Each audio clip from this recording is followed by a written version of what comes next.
Parfaitement vôtre. D'où vient le chausson aux pommes? Voilà une De la question boulangerie. peut-être jamais posée. Mais au-delà de la boulangerie, qui l'a inventé, Olivier Pouls? Vous avez une réponse pour Ouais. nous? Alors c'est vrai que David a parlé tout à l'heure d'une ville française, Limoges, son grand intérêt majeur, si ce n'est pour sa fabrique de porcelaine. Moi, je vais vous parler dans un instant d'une autre ville française, encore moins connue, encore plus petite, peut-être encore moins intéressante, si ça se trouve. Mais qui est la capitale qui du a chausson. vu, exactement, qui a vu naître le chausson aux pommes et qui en est resté un peu la capitale, puisque il y a maintenant là-bas une confrérie, la confrérie des amateurs de chaussons aux pommes, et qui se réunit tous les ans, figurez-vous, tous les ans, au mois de septembre, pour fêter les chaussons aux pommes. Alors vous voyez les joyeux représentants de la confrérie défiler dans les rues, on se gave de chaussons aux pommes pendant tout un week-end. C'est quand même un programme assez sympa, car c'est effectivement dans cette petite ville de la Sarthe, qui est baptisée Saint-Calais, que serait né le chausson aux pommes. Et on situe cette naissance au XVIIe siècle. Alors il faut savoir que dès la fin des années 1580, il y a une épidémie terrible de peste qui ravage toute la France. Évidemment, les habitants aussi de Saint-Calais. Et en 1630, quand l'épidémie commence à refluer, il y a malheureusement beaucoup de gens qui sont décédés, mais il y en a qui sont restés. Eh bien, pour fêter en quelque sorte, si on peut dire, pour célébrer la fin de cette épidémie, la châtelaine de la ville organise une fête. Elle fait confectionner un grand, alors on n'appelle pas ça à l'époque un chausson aux pommes, on appelle ça un pâté aux pommes, un grand pâté aux pommes qui sera distribué à tous les habitants survivants de cette ville de Saint-Calais. Et va naître cette tradition qui se poursuit donc toujours, cette fête du chausson aux pommes. Et c'est là qu'on estime qu'est née finalement cette préparation, même si elle a bougé, parce que ce fameux pâté aux pommes à l'époque n'était pas fait avec de la pâte feuilletée, comme on le fait maintenant dans les boulangeries. La pâte feuilletée, elle est arrivée plus tard, elle est arrivée au XVIIe, voire au XVIIIe siècle chez nous. Mais évidemment, c'était déjà le concept d'enfermer dans de la pâte une préparation à base de pommes cuites.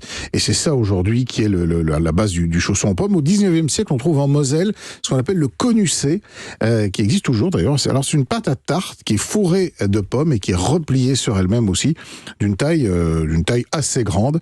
Et aujourd'hui, vous l'avez dit tout à l'heure, mon cher Mathieu, dans les boulangeries, le chausson aux pommes n'a pas disparu. Il reste une très tendance, et il y a même des concours qui sont organisés du meilleur chausson aux pommes. Alors, de Paris et d'ailleurs, je sais pas, vous avez peut-être une adresse, quelle est l'adresse dont vous parliez tout à l'heure? Celui où vous avez fait la queue pendant 2 heures pour qu'on vous dise qu'il fallait le commander. Je tiens à préciser que je n'ai pas eu de chaussons aux pommes. Je n'ai pas réussi à me procurer ces chaussons aux pommes s'ils nous écoutent. Je ne connais pas le nom de la boulangerie. C'est dans le 10e, à côté du canal Saint-Martin, rue Yves Toudic, peut-être? Peut-être le boulanger se reconnaîtra-t-il. Peut-être. En tout cas, il faut commander les chaussons aux pommes maintenant. Voilà où on en est. Voilà. Alors, si vous voulez fabriquer le chausson aux pommes, vous pouvez le faire quand même. C'est pas très, très difficile. Mais évidemment, tout l'enjeu, c'est d'avoir une pâte feuilletée de qualité.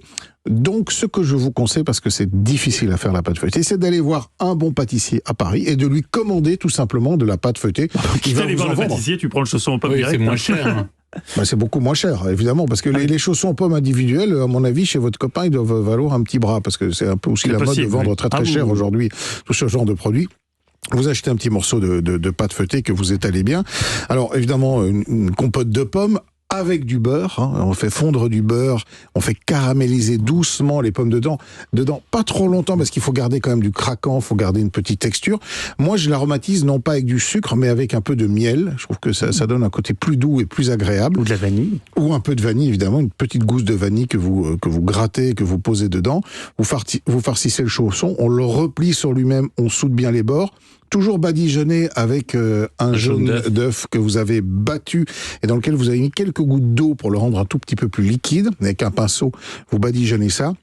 Faites quelques stries pour éviter que la pâte ne craque au moment où elle va gonfler dans le four. Et puis on enfourne ça pendant une vingtaine de minutes dans un four à 180-190 degrés. On laisse tiédir parce que le chausson aux pommes, c'est vrai que c'est très bon quand c'est légèrement tiède. Exactement. Pas trop froid. Voilà, pour la recette et l'origine de ce chausson aux pommes. Et nous, peut-être qu'on ira à Saint-Calais en septembre fêter les traditionnels défilés de chaussons aux pommes. C'est une très belle idée. À ce moment-là. Mais on n'a pas compris pourquoi à Saint-Calais, ils avaient des pommiers autour. Pourquoi c'est parti dans la Sarthe, il y a beaucoup de pommiers, bien sûr.